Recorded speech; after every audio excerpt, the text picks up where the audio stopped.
Raha 24 Eesti meistrivõistluste 5. etapp Rapla kardirajal tõi kohale rekordarvu osavõtjaid. Tutvustamisel oli rivis 7 riigi kaugelt üle 100 võistleja, kellele andis innustust vormeliässa Sten Pentuse tervitus.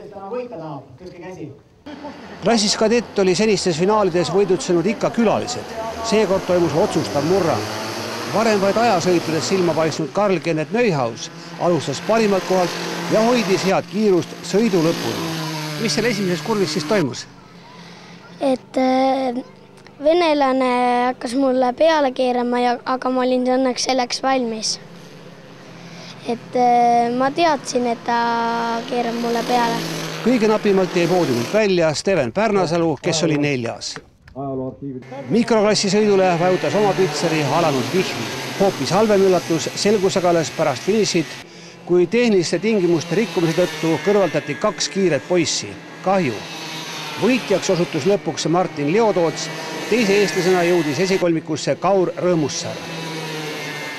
Ka raketklassi finaal sõideti Märjal rajal. Poole hooaja pealt klass kõrgemale siirdunud Kaspar Korjus näitas, et ka selles klassis on tal hea kiirus. Kui eelfinaalis oli ta võitnud ja Oliver Nurmik lõpetanud teisena, siis Märjal rajal oli parim hoopis leedulane. Meie poisid said 2. ja 3. koha. Kui sõit lahti läks, siis Kaspar said päris hea stardi? Jah, esimeses kohas saab alati hea stardi. Kas sellesse klassi üleminek sulle mingi probleem ei olnud? Ei, peaaegu oleks paremaks ja sõit isegi. Oliver, sa olid Kasparile päris kõvasti tuules, aga siis libises eest ära või? Jah, ma eksisin mõnes kurvis eest, ta juba libises eest ära. Ja siis oli juba leedulasega tegemist? Jah, ta ju survestas tagant päris kõvasti, kuid õnneks ta ei jõudnud nii lähedale, et ohustaks mind. Rotax Minimaxil oli kõik sellised etapid võitnud Artur Bloom. Kiiresti kuivaval rajal oli ka seekord oluliselt kindlam Jan-Markus Kõõra, kelle sõidutrajektoor oli lausa veatu ja see tõi ka kindla esikoha. Kuidas see seekord nii kiire oli? No tundub, et mulle sobib hästi vihm. Et ma oskan nii hästi siis sõita vihmaga. No, kas tuleb võitudele lisa ka veel? Kindlasti, vähemalt püüan.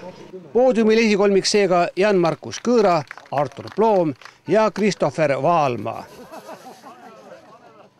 Ääretult haarav lahing peeti maha Rotax Max Junior finaalis, kus kasutusel juba slick-rehvid.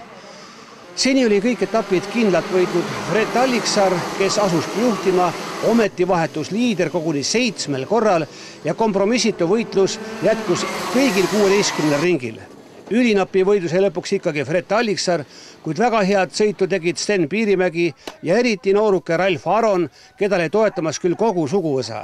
Rotax Max klassis ei suuda keegi peatada Aavo Talvari võidukäiku, olgu siis tegemist Eesti või Balti meistrivõistlustega. Ka Raplas sõitis ta teistel kaugele eest ära.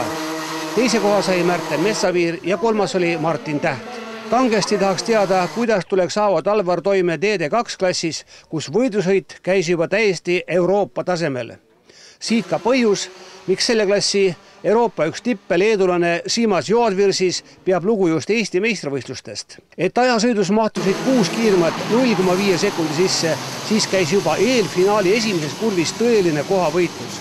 Kahjuks väljus sealt kaotajana eelmise etapi võitja Maarjo Vendla ja rehvi purunemine jättis 7. mulluse meistri Georg Vanni.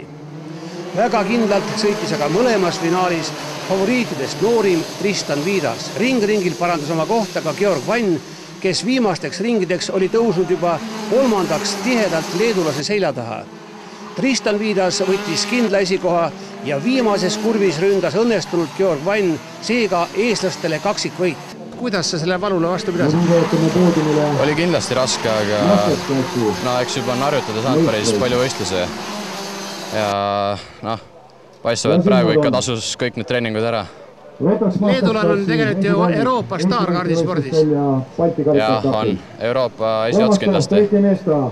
Mingit aukartust oli andnud? Ei ole.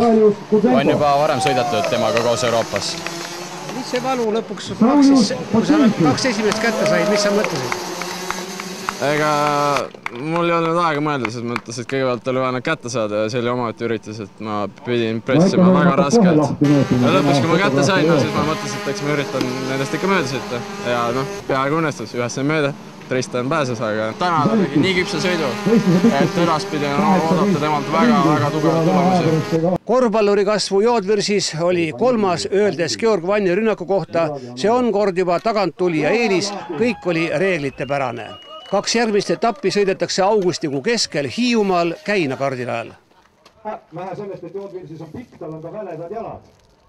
Tema oli esimesena poodiumist kadunud, aga enne kui siin